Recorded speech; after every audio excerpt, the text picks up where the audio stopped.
WNST. It's House of Baltimore and Baltimore Positive. I've got my new backdrop. It's football season around here. We have Raven scratch-offs, and that we're still talking about the pass for cash. And I had a great conversation with John Martin about what if we go to the AFC Championship game? Do Ravens winners get to throw football? Yes, they do. I don't know what happens if they lose, but either way, there are no losers when you come out and you support the Maryland Crab Cake Tour presented by the Maryland Lottery. I actually have the purple O snaps that I'm going to be giving away. What to schedule up as we enter the new year. I have some new ideas. We're certainly doing the biggest promotion we've ever done, Radio Row Week. So it's about 5-6 weeks out. Certainly all thoughts that the Ravens could be there next to us, along with our friends at Window Nation and Jiffy Lube. And I still got to get my oil changed. I just haven't been doing a lot of driving here. Luke, it's a weird week, right? Like they every day felt like a Sunday, and then there's Christmas, and then we pray, we eat, we watch football, we pray a little more, and then things go well and you win. And then it's a short week all of a sudden. And for you, certainly covering the team and being out there, knowing how that gets crunched, 7 days becomes 5 when you got to fly back from the West Coast. There's some thoughts about flexing the game and all of that. I know Christmas was last week, but spirits are bright, aren't they? And Owens, I mean, I smell all of this coming out of these press conferences, that I remember this. And I also smell it coming out of Cleveland and watching Joe Flacco's act there in front of a locker and saying, I remember Ray Lewis. I remember all of this and the revelry around how good this football team can be, and I'm writing my columnist on this week. They'll break your heart quick, but man, when it's high, when Big Truss is trussing, and when Steve McNair is Air McNairing, and when Ray Lewis and Terrell Suggs and Ed Reed are defensing on you, and I think as we get into it with this campaign, what Roquan Smith and Patrick Queen and where they are with Justin Madubuike and all these great players, it's time to win a Super Bowl, as you and Brian Billick pointed out earlier this week. Yeah, I mean, every team around the National Football League has been at it for 5 months now straight. They started in late July. You have a couple brief respites here and there. You get the bye week, you get a few days at the end of the preseason, but it's been 5 months of the grind, right? I mean, Marshall Yanda famously coined the phrase "embrace the grind" so many years ago. Get comfortable being uncomfortable. And the Ravens and those select teams around the NFL who have that golden opportunity now to play in the postseason, but more than that, for the Ravens to have this path where you can stay at home to try to get to a Super Bowl. I mean, it's a golden opportunity. So there's so much excitement, so much optimism, lots of talk this week about, hey, as excited as we are about what's ahead, we have to take care of business this week. And they know that they win, they're the number 1 seed, and they can talk about resting players against Pittsburgh in week 18. But if they don't win, then that's a different conversation, and you're talking about a different week 18. So as much as Christmas night was the power rankings game, that was the game in terms of the last chance to really flash style points as much as you can. Yeah, they can gain some more style points if that matters at all this week, but it doesn't. You just want to win. As I said to you a little bit earlier in the week, you can win 3-2 or you can win 41-40. Just win this game and you have that number 1 seed, and you're right back where you were in 2019, which was number 1 seed, home field advantage, first round bye. And if that all happens, we'll talk next week about debating rest versus rust and all that. But just the sheer probability, you eliminate the wild card round from the discussion, right? You're already in the Final Four as it pertains to the AFC. So it's a great opportunity. It's a chance to rest up. I mean, they are banged up this week. Dolphins also are. It's week 17. Everyone's hurt and banged up around the NFL. Everyone's tired, but this is such a great opportunity for the Baltimore Ravens. And especially playing at home, especially knowing that it's very simple. There's very little scoreboard watching at work. I mean, yeah, paying attention to Cleveland on Thursday night, sure. But beyond that, you win and everything's there for you in terms of number 1 seed and maximizing your opportunity to go to a Super Bowl. Now it's just a matter of going out and doing it. All right, we'll do X's and O's in a minute, okay? And Jimmy's and Joe's and Waddles and we'll go through all of that, right? And who's playing and who's not and how that matchup goes. let's just talk about where their heads are and where the heads are for the franchise, because that's what I'm writing about this week. I'm writing about in my column this some legs of things we talked about the other day, which was we ain't never been here before. This is the greatest team ever. Oh, okay, stop. 2019 MVP. Lamar is now, I don't think Lamar is in the MVP conversation. I think he is the MVP, unless he throws 5 picks this week and 2 more next week and they wind up as a wild card. I mean, season still has to play out. He still has to stay healthy, run around, not get hurt, all the things that we talk about. But psychology of all of this, of I'm the MVP, we're the best team, Mike Florio, here's a middle finger, whatever the psychology. I thought the Mike Florio thing was really weird. I mean, really weird, but that's just me being a grown up. Like, and whatever hardball psychology is, or whatever Chad Steele or guys find on their phone, or whatever they're fed to be so enraged about Mike Florio, I found that to be sort of comical, like in the end. And I'm not going to write Purple Rain 3. I'm kind of writing it as we go along here week by week. But the psychology of I'm not hearing the MVP thing, the look on Lamar's face of sort of we're locked in, you're out there, you're allowed to be out there, I'm no longer. What are you feeling in the building and from all of them? Because these were the questions that I would be asked, having been in the building for 28 years. From the outside looking in, feels like they got some cockiness about them, and that probably goes along with the strut of Roquan Smith and feeling like there's some Ray Lewis there. Certainly the Kyle Van Noy grown-up part of this and the Clowney part of this and the disappointments of the Zeitlers and the Morgan Moses compiled with the disappointments of Lamar Jackson and Marlon Humphrey and Ronnie Stanley and all the guys that have lost 4 playoff games. Chargers, Titans, Bills, Bengals. You can go through the alphabet here, right? So I would say for all of that building up, that San Francisco thing, that's great for the fans and everybody.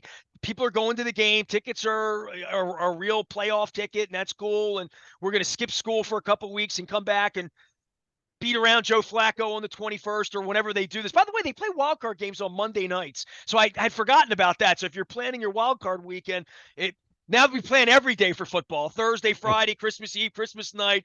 They're playing 3 days of football on wildcard weekend for you new schoolers who had to get in line with baseball playoffs like all the rest of us last year, too, to say when, where, what, what's the format, who's playing who gets a bye, one team? Oh, okay. My thing for all of this is they feel appropriately cocky for their record. Certainly eyes on the prize of we've got a bad guy, whether it's Mike Florio, the media, whoever bets against them, whatever it takes, Lamar, fine. Whatever gets you motivated. I mean, Ray Lewis, it was to let the dogs out and everybody barking in the huddle and Flacco sort of laughing about it and probably still laughing about it. Everybody has a different way of getting ready to play football, right? This team's always ready to play. Harbaugh always has them ready to play. They've made great decisions on personnel, on leaders for this time of the year. They all feel to be relatively healthy, even Humphrey getting better. It feels to me, and you can tell me because I haven't published my column yet, is it different or does it feel the same? Or you're out there, you've been doing this since back in 2007 and 8 and Flacco. Does it feel different to you? I mean, it feels like any other great team they've had over the course of, for me personally, on a full-time basis since 2011. I mean, it's a different makeup of a team, obviously, when you're talking about Ray Lewis and Ed Reed in a locker room compared to where it is today. But I mean, this is a football team that's won 9 out of 10. As we noted in the aftermath of the 49ers game, I mean, the Ravens have lost 1 game since the Orioles were eliminated from the postseason. I mean, think back to how long ago that feels, right? I mean, when the Orioles were eliminated in Arlington and swept away in the division series, that was a long time ago. The Ravens have lost once since then. And I get it. It's a week, it's a once per week proposition, but they've played at a really high level and they're the best team in the NFL in late December. Now, that doesn't guarantee anything as it pertains to January, but they're a very confident team. But you do get the sense that there's not this satisfaction to them. Did they have that in 2019? I think a lot of those types of feelings at least as it's expressed to media or anything fans are going to see on Ravens Wired or anything like that. I don't know if it's any different than it was 4 years ago. They were very confident 4 years ago, but I think you take the lessons of 4 years ago, you take the lessons of these other playoff losses, and you hope that's toughened you up a little bit in terms of going through that adversity, in terms of going through that disappointment. So I think from that standpoint, they're in a better position. But yeah, I don't get the sense that Lamar, I actually believe him that he doesn't care all that much about the MVP. I wouldn't go as far to say he doesn't care about it at all, because I think anyone would care about, such honors. But at the same time, I think he does care a heck of a lot more about playing deep into January and having a chance to win a Super Bowl MVP. So, and that's where all this team is. As I've said to you, the focus has been on Lamar Jackson, but even John Harbaugh, one playoff win since 2014. As much as John Harbaugh has been here for so long and has all these accolades, and probably is not probably is already building a Hall of Fame case for himself as a head coach. He's hoping in the same way there was a second act going from Joe Flacco to Lamar Jackson in terms of just his franchise quarterback. He wants a second act in terms of accomplishing some things in January, and start with getting to an AFC championship game for the first time since 2012, and then see if you can take it a step further, get to the Super Bowl and all that. So there's definitely a lot of excitement. There's definitely a lot of confidence, as there should be. This is a heck of a football team, but I think there are lessons that have been picked up that are different from 2019, when at that point in time, it was a younger team. They lost that Chargers game. Remember, that 2018 season was just so strange because they pivoted halfway through the season from longtime franchise quarterback to rookie first-round pick, played in a completely different style of offense. It was this weird Marty Morningwig, Greg Roman dynamic. No one really thought they were going to go deep into January that year, when they lost to the Chargers, even being a home game. But in 19, it was so fresh that they hadn't lost since the end of September. Remember, they started 2-2 that year, and then I won flew 12 to games LA in a row. and watched them just steam. It was unbelievable. I pulled up the box score from that game because I the blubbering I did after the Peyton Manning thing back in 2006 and losing to the Colts at that point was just, dude, I watched Ray Lewis sit and sob that night. Mm-hmm. So when you talk about, as a reporter, things taken away and how the sausage is made and what they'll show on, what's the name of the show? I want to make sure we're promoting it for them. What, the Ravens Wired? Ravens Wired, right. Yeah. That is a made-for-television production from what I've seen in locker rooms with Billy Cundiff and Lee Evans and Ed Reed and Ray Lewis and Tony Siragusa after elimination games. I remember that vividly, like the most important moments of my life, when Ray Lewis said, go out and do something good for somebody. When Ed Reed's at his locker in Indianapolis, so despondent that he's discussing retirement, watching Ray Lewis sob. I've seen the end of all of this. They've all felt it now. They've all had a little piece of it. Lamar's had 3 pieces of it. He wasn't even with the team in Cincinnati last year, which I still will never, in all of the stories of all of this, I'll never find none of this is conventional. Nor was it with Flacco when he's, told the owner, nah, I'll just go win the Super Bowl and you have to pay me more. You know what I mean? So I don't, all of these folks are artists. If you think about all of them, like they're Prince or like they're Michael Jackson or Bruce Springsteen, you come to terms with it a little bit better. At least I have as a 55-year-old, but I also understand that they need to believe they can win. They need to believe they're the best. Flacco sitting with us up on Bel Air Road on this airwave and saying, I don't think I'm one of the best. I think I'm the best. And then going and winning a Super Bowl a year later. So and everybody's still poo-pooing that. And, oh, by the way, he's playing them into the playoffs at 38 that nobody said it could be done. And he's penning this crazy Kurt Warner thing right now that but so's Lamar, right? And Mike McDaniel's comments about Lamar this week in preparation and saying, like, he's been told what he is and what he isn't. and I have a personal appreciation for this, and saying, no, I'm going to define who I am, and we're going to do it. We're going to do it this way, and you're not always going to agree with it. And here we are again on the cusp of a second MVP. But the psychology of all of this, to your point, is really how you get through it because they're physically good enough. Strategically, schematically, they have all the talent. They have the score. They have the wind at their back, right?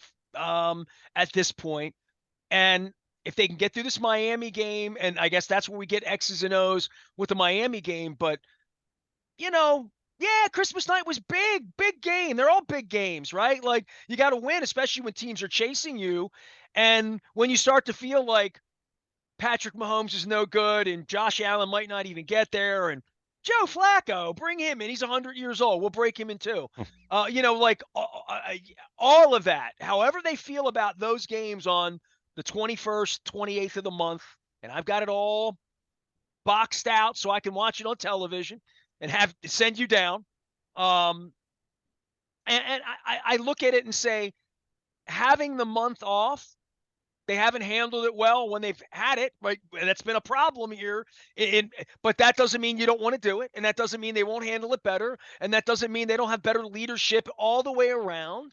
And that when the bell rings on that Saturday or Sunday, 3 weeks from now, but first things first, Miami and the second best team again, right? And if they're the second best team in the AFC and they're the best team now and they're the best offense now, depleted perhaps with their wide receivers, but this would be the ultimate sort of exclamation point.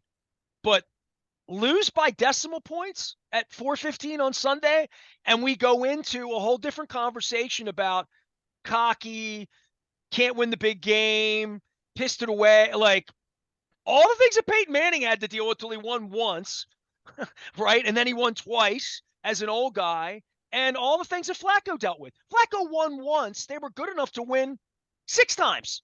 6 times in a row, they were good enough to maybe win. Maybe not the year he was hurt. The Ed Reed Indianapolis year. Mhm. I'll give you that they weren't good enough in January to win. But they were good enough to win, and he only won once. That's how hard it is to do. The Ravens have been good enough to win maybe twice, out of all these years with Lamar to really beat Patrick Mahomes, like really for real, and win those games. They couldn't even win the ones that were in front of them. So it's obvious they weren't good enough. But in 19, they were. This feels, and I'll keep going back to this, a theme of this one.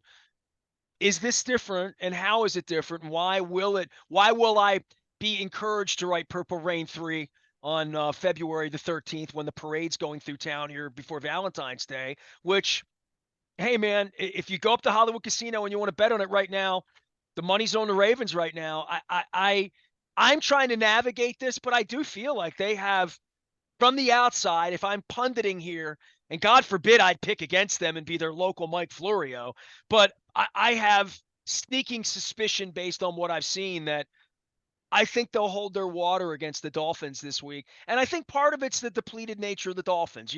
If you take the wings away from the Dolphins, it's harder for them to fly. I think the weather's going to be decent enough to play good football, which I like to see a good football game, but sloppy games are inevitable this time of the year that sort of mess with the game. But it doesn't feel like it's going to be that kind of game. Chilly, fine, but that they can go out and operate and run an offense, run a defense. It's a fascinating football game with all the pieces. And the biggest story going into all of this is short week for us, regular week for them. But, they have some real injury problems that, quite frankly, ours feel temporary. Theirs feel like they're going to have to go play a game 2 weeks from now, and we don't if we can win this game. Yeah, I mean, it's the time of year, everyone's banged up. I mean, going back to what you were talking about in terms of just where this team is, the idea that kept popping in my head in the aftermath of the 49ers game is you don't want the win in San Francisco on Christmas night to be the high water mark of the season. You don't want that to be the pinnacle of the season because that means that January probably didn't go the way you wanted it to. Same thing applies for this game against Miami, which, as I said, forget about style points. This game can be as ugly as can be. And if the scoreboard shows you having one more point than the Dolphins, then it's fine. It's beautiful then because you're the number one seed and you can rest up and you can watch everyone else duke it out in week 18, wild cards and all that stuff. And then the wild card round itself, watch that. So, as it pertains to the game, I mean, this is a Dolphins team, and I said this in some of our previous conversations. I have not minced any words about it. I am still not convinced the Dolphins are an elite team. They're a good team. Let's be very clear about that. I'm not saying that they're fraudulent in that sense, but it is a team that you kind of look at where they were early in the season, putting up insane point totals. Everyone remembers what they did against the Denver Broncos, who, wow, they're kind of a mess, just as an aside. Ooh. Yeah, but it's a Dolphins team that they're dealing with some injuries on the offensive side of the ball. I think the players that were missing from practice early in the week, Jalen Waddle's the big one right now with the ankle. Hill's going to play. I would assume we're going to see Mostert and A-Chain. Uh, you know, the Dolphins are interesting in the sense that they have this label of being cute, right? Being a finesse team. And when you look at how their passing game operates, I'll hear that, right? I mean, the speed they have is absurd. I mean, Tyreek Hill, even the Ravens defense right now, Mike McDonald is having some restless nights in terms of how do you cover Tyreek Hill? Because he's that unbelievable at the wide receiver They're going to position. frustrate you more than beat you up. Yeah.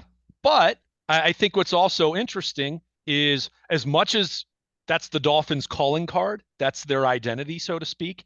Go look at the year Raheem Mostert's had running the football. Go look at what Devon A-Chain has been able to do when he's been healthy. I mean, this is a team that has some understated physicality to it that, there's similarities to this offense. Of course, Mike McDaniel coming from that same, that Shanahan 49ers tree.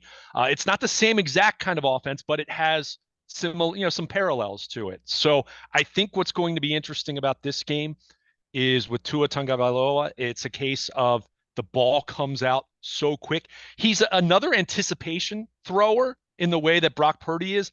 But in Tua's case, because of the speed, because of Hill, because of Waddle when he's healthy, the ball comes out so fast. So where the Ravens really blitzed and tried to get after Brock Purdy the way they did on Monday night, I don't know if that's going to be the same thing they're going to try to do on Sunday afternoon. So it'll be interesting to see how that plays out. But everyone focuses on the Dolphins offense, and rightfully so.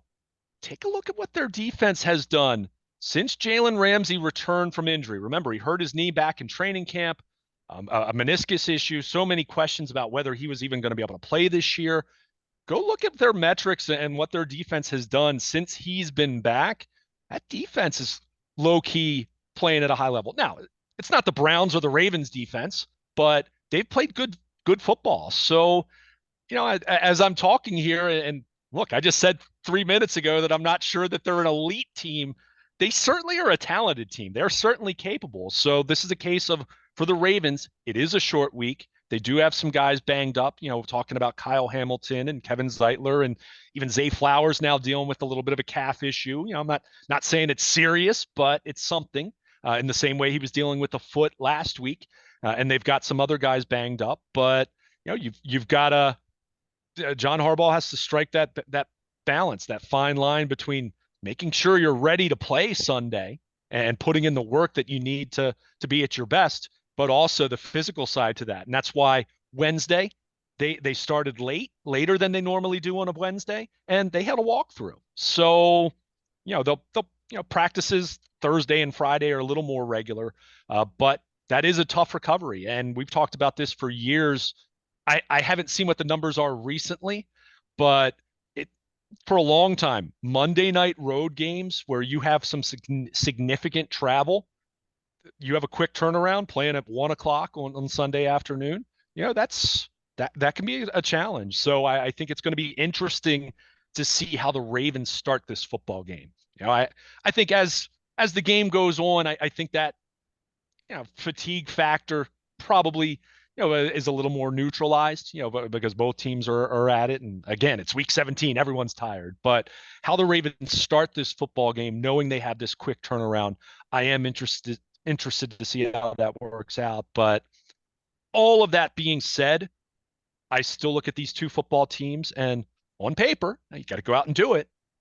The Ravens are the better football team. And even if the Dolphins find a way and the Ravens stub their toe and we're having a really different week 18 conversation in terms of you better win, and then you're hoping that Buffalo beats Miami, and you're back to scoreboard watching. I still think overall this is a better football team than the Miami Dolphins, but you got to go out and do it. The Ravens are better than the Browns back in November, but the Browns beat them. Ravens are a heck of a lot better than Indianapolis and Pittsburgh, and we saw what happened earlier in the season. So you've got to go out and execute. So I think that's where, going back to what you had started with before you threw it to me, where you are mentally, where you are emotionally. I mean, this football team knows they're really, really good. They're a great football team. Let's just say it. They're a great football team as it pertains to regular season. But they also have the experience of knowing what failure looks like when you get to the next season, in January. So I think that's where you're hoping that, hey, happy about beating the 49ers? Yeah. Happy about Christmas night? Happy about shutting up Mike Florio and all the pundits who picked against you? All that. That's fine. That's fine. I mean, teams and players and coaches have been finding any reason they can for motivation for decades now. It's just that social media, it's more in your face, right? But that's existed for a long time.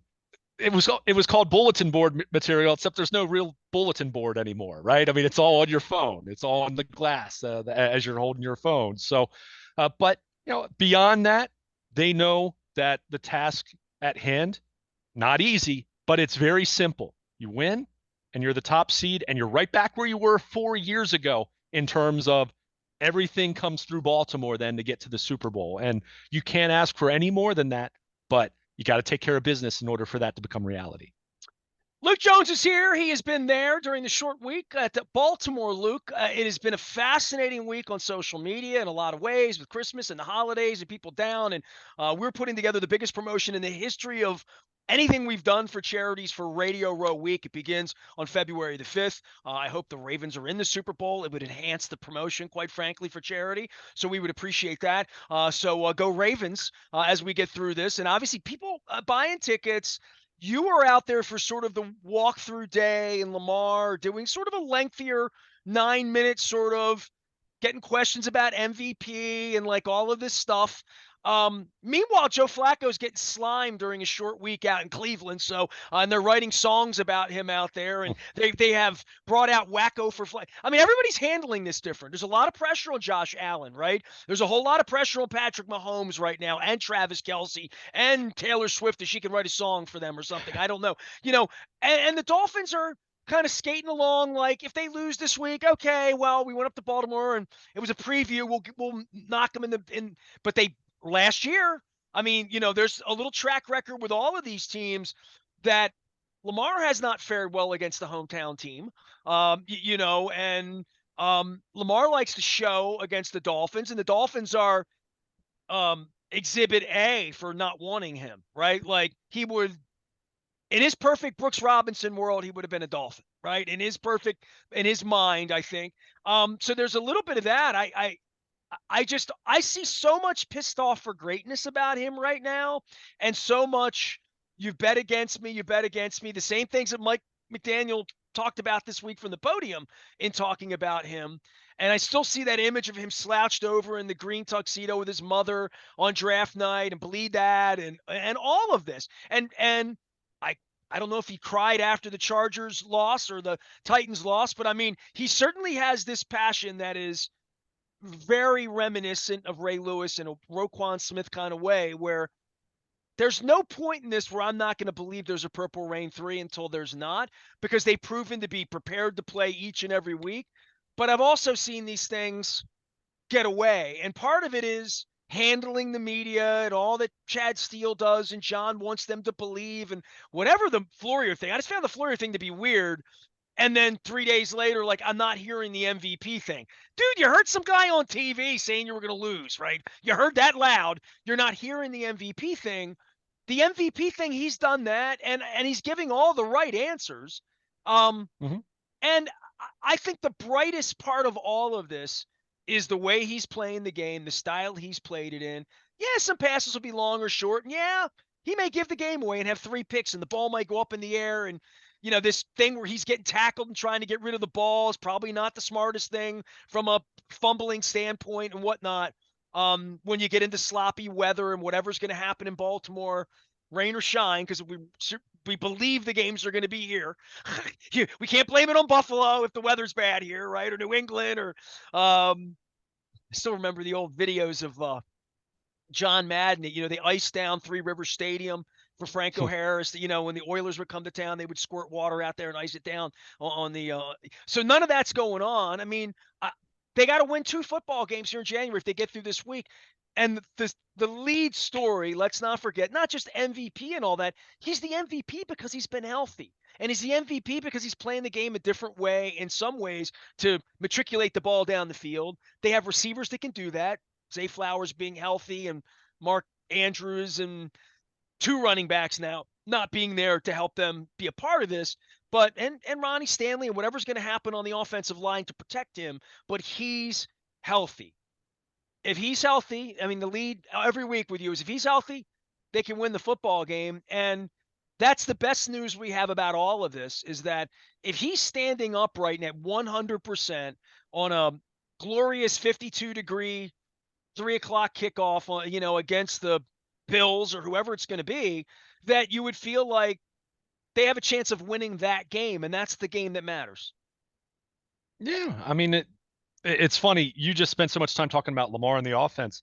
Let's talk about the defense for a second. Okay, let's do that. But because I really don't disagree with anything you just said. I mean, so what am I going to say? Okay, Noted. I'm going to let you do concur. defense while I have some Royal Farms coffee in my co-roofing mug. It is the holidays around here. I'm going to do a little plug-ola, not just for the Maryland Lottery, Window Nation. Our friends at Wise Markets last week had a great – but I have leftover cookies here. So I'm going to have cookies, and Luke is going to talk defense, and all of it's brought to you by our friends at Royal Farms. Go ahead, defense with Luke. Go ahead while I have cookies. Well, you made mention of Lamar against the Dolphins, and look, Lamar was brilliant against the Dolphins last year in week 2.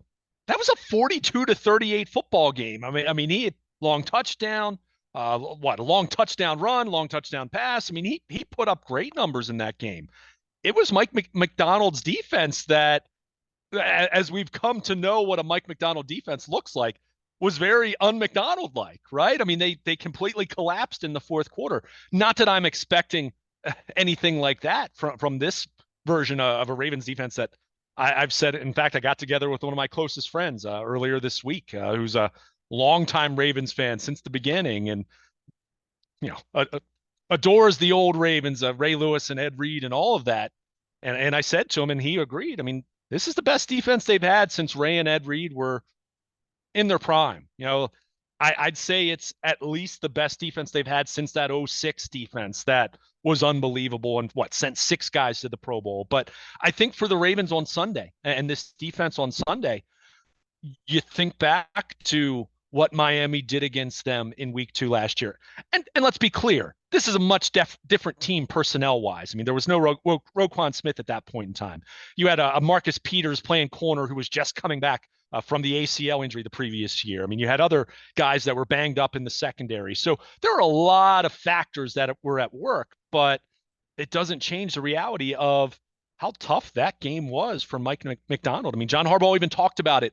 He was asked about it on Wednesday, talked about that was such a learning experience for McDonald, for this defense, understanding what coverages to play in certain situations, understanding what pressures to bring in certain situations, and probably more so what not to do in certain situations when you're talking about the fact that you squander a 20-plus point lead the way they did. So, I mean, it's that was a painful experience for them. And keep in mind, that happened to them a couple more times as the year went on. We saw that happen against the Bills, not in quite the same fashion, but they squandered a big lead in that game. They squandered a fourth quarter lead against the Giants, and happened to them against the Jaguars. So I think, not that I think that this defense is lacking for any confidence, nor should they be for how incredibly well they played against the 49ers and how well they played all year. As much as we've talked about Lamar being the MVP and talked about the offense, the offense has had its games where it hasn't been very good, or certainly has had halves of football where it wasn't very good. And even Lamar, you could throw into that conversation to some degree. But this defense, other than second half of the loss to the Browns, and other than most of the Rams game, which to me was easily their worst performance of the year, this defense has played at a championship level other than that game and a half that I mentioned, over the course of the season. I mean, Colts game, okay, gave up a little bit of yardage on the ground more than you'd like. Steelers game, Marlon Humphrey was one play. Marlon Humphrey beaten by Pickens, and they lost as a result because their offense couldn't get out of its own way. So that's what we're talking about. When you can name on one hand and have fingers left over of the times this defense let down all season long, you're doing something right. But this team saw, and this is where this defense should have plenty of motivation this week and shouldn't be overconfident. This team saw what the Dolphins are capable of doing to them in their own building because it happened in week 2 last year. So from that standpoint, I'm fascinated to see what they're going to try to do to slow down this running game and what they're going to try to do to frustrate Tua in the same way, trying to do things that they were able to do against Brock Purdy, which was make him look like a 7th-round pick. In Tua's case, he's a 1st-round pick. So different in that regard. But I think the big key for Tua to get him out of sorts is force him to hold the ball. As I mentioned, his time to throw from snap to release is the quickest in the NFL, according to next gen stats. So he loves taking the snap, boom, ball's out. And when you have Tyreek Hill and Jalen Waddle, it's very much easier to do that. But that's good. That to me is where it's going to be key. This feels like a big Justin Madubuike, Michael Pierce, Travis Jones kind of game. And talking about those interior pass rushers for them, if you can cover downfield just a split second longer to force him to hold the ball, that's when Madubuike can get there and either hit him, sack him, bat a pass away, whatever it is, disrupt him in the pocket. Because again, like Brock Purdy, not exactly the same, but like Purdy, I think he's a guy that anticipates where the ball's going. You kind of have to be if you're going to get the ball out that quick, right? You're not sitting back there and watching your receiver break open. You're throwing before that even happens. So that's where you want to try to confuse, as is always the case with this Ravens defense. Lots of pre-snap disguise and even post-snap disguise. I mean, that's something they did against Purdy where he snaps the ball and the look that they give him pre-snap, suddenly they're doing something different after the snap in terms of coverage, and it completely confused him. So I think you're going to try to do, it's the same principles, even if it's schematically a little bit different. But that's going to be the challenge for them, and it is a challenge. This is a heck of an offense. There's no doubt about it. But at the same time, they haven't played a defense like this. Ray Lewis and Ed Reed back in the day always talked about, hey, they don't know how fast we are. They don't know how good we are. They don't know how physical we are. I mean, this defense has the same swagger at this point in time as they should, because they played at that high of a level all year long. Crazy that they played him and Roquan Smith wasn't even like a thought, right? Wasn't even a notion in that game. Kyle Hamilton in that game played, but boy, he struggled. I mean, they had some. I'm trying to. Well, I didn't know what he was doing. He'd been on campus 10 weeks. Well, and that's what's wild. I mean, I did a radio hit in Cleveland earlier this week, and they kind of just mainly to talk about Joe Flacco, which was fun. I'm not going to lie. But they, how did that go, by the way? I want to put that on the air here. Where is that? I need to find that. It was with our old friend Munch Bishop. But I mean, it was just talking about Flacco. But wait till I get a hold of Munch and legitimizing you and delegitimizing me in Cleveland by not having me on. He asked about you. He asked about you. He asked how you were doing. I'm going to give him hell right now. I'm going to give him hell right now. That's what I'm going to do. But he asked me about the defense, and he brought up Roquan Smith, and I said, look, Roquan is Ray Lewis light. And I say that as a total compliment to Roquan without disrespecting one of the Hall of Fame the Hall of Fame of Hall of Fame type guys in Ray Lewis.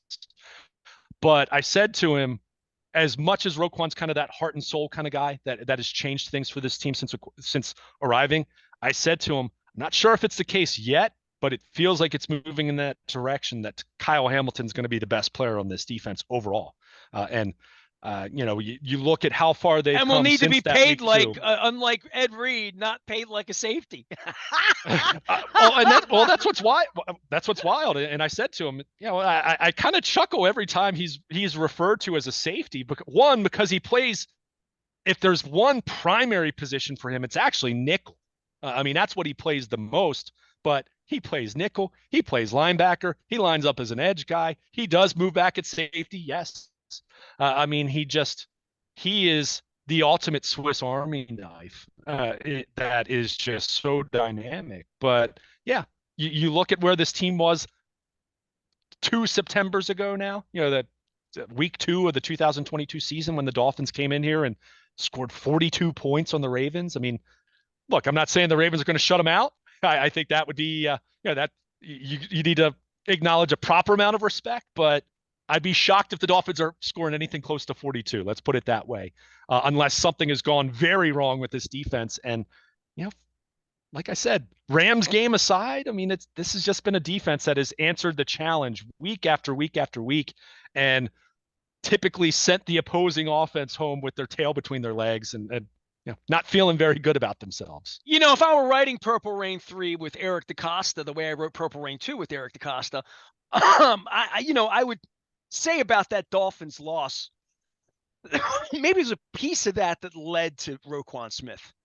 Could have. Yeah. You know what I mean? Like, we need to be better. We need to be better, as he would say. And we needed Kyle Hamilton to get better. We needed our coaches to get better, but we needed to put better players on the field. We need to put better players around Lamar. We needed to put a different system around Lamar. We needed to have Lamar do it our way, not his way, and find a way that's our way. And he thinks is his way. So all of this is about building a better roster. And if DaCosta was still sitting on planes and sharing cabs with me and sharing stories as he did for the first 28 years of our relationship, I bet he would talk about that game was a little bit of a wake-up call for, like that we needed to be better, that we needed to get better if we're going to get after Tagovailoa, Patrick Mahomes, who they always had struggles. I mean, they've always struggled against good teams. Good teams struggle against good teams. That might happen at the end of January. I mean, because you talk about all these accolades and this and that. Number one, they played a lot of crappy offenses the first half of the season, and they played the first quarter without a lot of their best players. So there's a little bit of all of that. I don't care about any of that. I care about where they are right now. Where they are right now is mostly healthy, obviously well-schooled, right? Like, they're all buying into the system. They have taskmasters, whether it's Van Noy, Clowney, leaders. They have all the boxes checked, in a lot of ways. Now, the offensive line and health there and just winning a big game, they have those unchecked. And even Harbaugh at this point, like, hey, dude, you going to win or not? Are we just going to play nice and win big games in December? I mean, to me, it's as good as it gets. How about that for a Jack Nicholson reference? It's as good as it gets. Yeah. I mean, look, there isn't a perfect team out there. I mean, so many people thought the 49ers might be that perfect team, and we saw how that turned out on Christmas night. So, yeah, I mean, there's questions about the offensive line. I have some questions about the running game as it pertains to everyone other than Lamar running the ball at this point in time, and that even applied against the 49ers. It's not like Gus Edwards and Justice Hill were that great running the football. So, but every team in the league, every contender in the league has a position group here or there, a phase of the game here or there that got some questions about. I mean, that's to your point. You get to this point in the season when we're talking about January, everyone's good. Other than, I'll say this much: whoever the 7 seed ends up being, and as it pertains now, whether it's Indy, whether it's Houston, could be different if C.J. Stroud comes back and is right. Concussion is, issues are done and all that. But beyond that, when you look at Miami, Kansas City, Cleveland, Buffalo at this point, Buffalo for me is the big one as far as teams coming in here and posing the biggest threat to the Ravens and what they want to accomplish.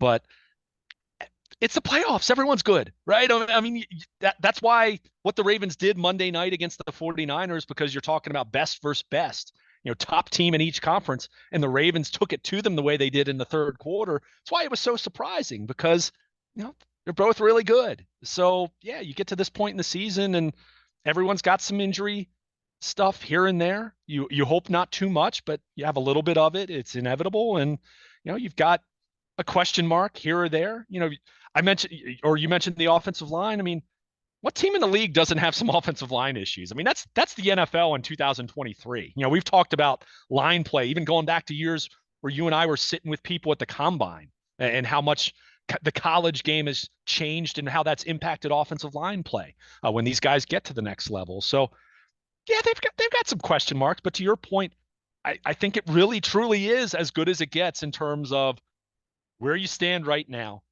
where you are from a talent standpoint, where you are in terms of mix of veterans and rookies, where you are in terms of Pro Bowl talent. I mean, I was talking about the defense. They've got Pro Bowl talent at every level of the defense. I mean, just Justin Matabike, Roquan Smith, Kyle Hamilton, boom, done, right? I mean, those three guys, if they're not in the Pro Bowl, something's really wrong. I mean, that's how great each of those individuals have been. Offensively, got Lamar Jackson. I mean, the guy who entering week 17 is the MVP of the league. So, feel pretty good about your chances against anyone going up in that scenario. But nothing's handed to you. You got to go out and earn it. And that starts with Sunday beating the Dolphins and making sure you're that number one seed.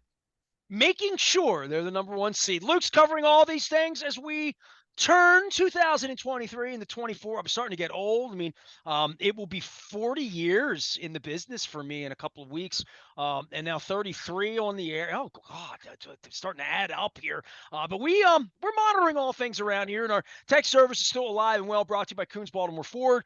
Happy New Year to you, Luke, and all of the Flyers and Phillies fans. By the way, as an aside, you and I don't get too personal around here, but it's Christmas week. My kid and his wife came over the other night, and I've had a few TED Talks here the last couple of weeks about the Capitals and my experience with the monumental sports folks and billionaires in general being goons. City of Washington's finding that out.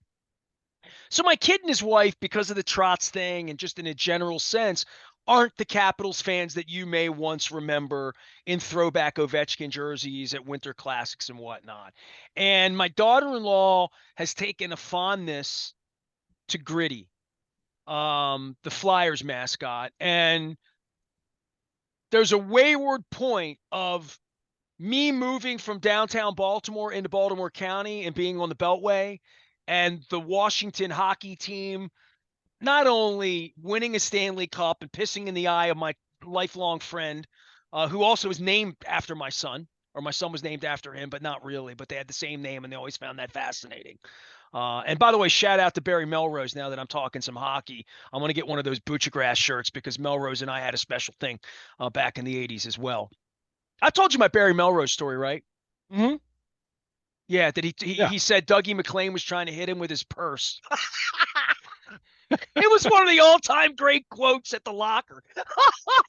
Adirondack Red Wings and the Baltimore Skipjacks, 1988 playoffs. You can look it up. Robin Bawa was involved in that. So, with this whole thing, there's a chance that my kid's going to adopt the Flyers. I mean, I didn't know how to say this, but like your sister marries into this and you're already bragging about your Pennsylvania TV privileges last week and watching Joe Flacco that we didn't get down here in Maryland. Anything you want to say about this? I mean, because I've seen you wear 76er stuff, and it's not Dr. J, which I would find acceptable, or even Chocolate Thunder.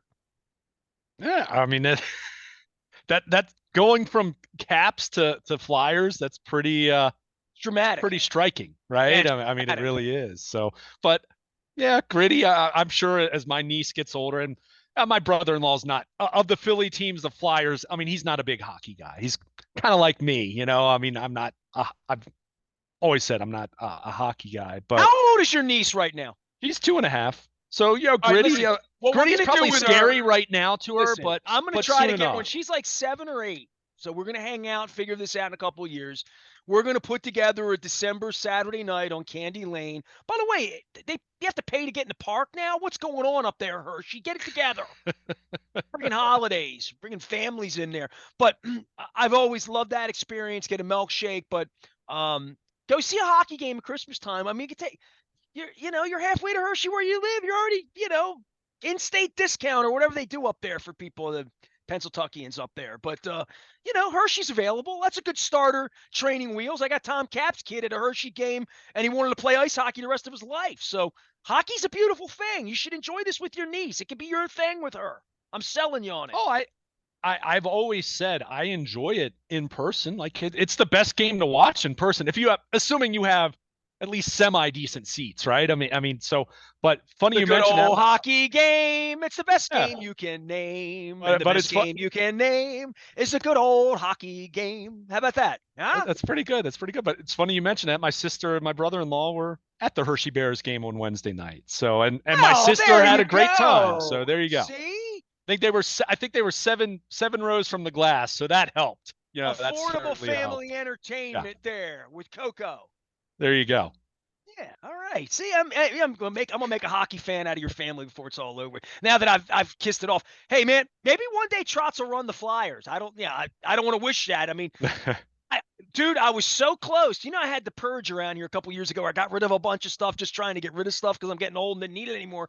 While I picked up Pacifica belt buckles, by the way, trade one stupid hobby for another one. But I have all my Predator stuff from the first 18 years or whatever Trotz ran the team, right? Well, that was a long, long time. But I have Mhm. gold jerseys, white jerseys, blue. Do you know this? I have the alt jerseys. I have crested jersey with my name on the back. Like I have all of that. And I can wear it again now and do fang fingers again and all that. And I haven't gotten on because I don't know if you heard or not, but like we have an MVP candidate here. We're playing big football games around here. We got baseball off season and lease agreements, and they're building a perimeter with colder beer and more extravagant hot dogs that we're gonna. I'm never gonna let that go, dude. I mean, I'm just never going to let the Massengill part of that go, So, all right. Luke Jones is here. Happy New Year. I'm going to end the year on that. This is the last thing I'm going to do this year is, unlike Mike Florio, I'm going to predict the Ravens victory on Sunday so that Lamar's not yelling my name against Chad Steele's wishes, okay? Well, you gotta. It's not just picking a win. You gotta say, hey, they're gonna kick the bleep out of them. I mean, that's what you have to say. That was the line that made everyone mad. Wasn't that he picked the 49ers? It What was I'll that he. do, I'll save all my heel heat and pick against them Super Bowl week when they're in Vegas and we're doing the biggest charity thing we've ever done here while I'm boxed out. I'll pick against them losing by a point just to piss them all off and they can yell my name when they run through the streets on Tuesday. There you go. All There you right? go. Is that good? Yeah. I mean, if Chad Steele's looking for a heel, why not me? He could just point over Lamar's shoulder every week when I watch him on TV, be in the shot. So I'm looking for some heel heat. I mean, why Florio? He's a Steelers guy from West Virginia. Why make a heel out of him? Come get it.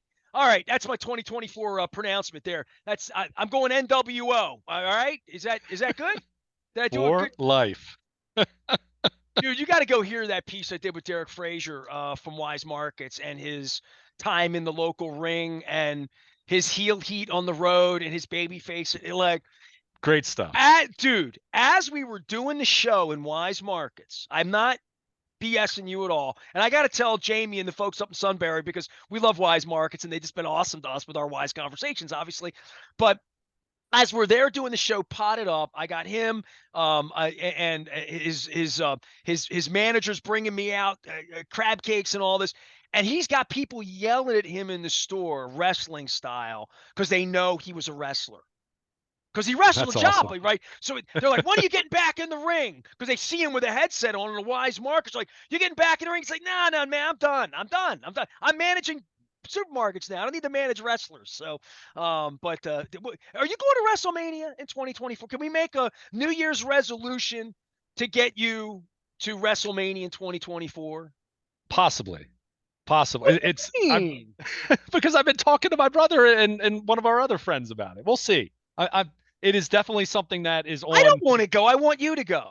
I didn't want to go to Paris. I wanted my sister-in-law to go. You know what I mean? I want you to go. Yeah. Yeah.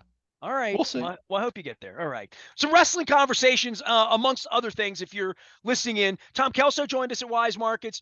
We had unbelievable conversation with Michael Bronfine at Curio. And we're doing like some sort of greatest hits here through the holidays and through the first of the year. So if you're not hearing Luke and I and you hear something, it's not greatest hits. It's more like Crab Cake Tour stuff of recent weeks and months. If you missed anything, you got the neighbors in town and friends in town and holidays and all this stuff and wall-to-wall football and wacko for Flacco.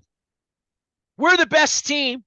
Now they got to go prove it 2024. Happy New Year to everybody out there. We'll get the Maryland Crab Cake Tour back out on the road, doing the biggest charity thing we've ever done. We're doing it Radio Row Week. So hold on to your your reservations to Vegas. By the way, I took my first phone call. Somebody saying, "Can you get me Super Bowl tickets?" And I'm like, all right, things are getting heady around here. We are WNST, AM 1570. Towson, Baltimore, having a fish fry. It's Baltimore positive. Stay with us.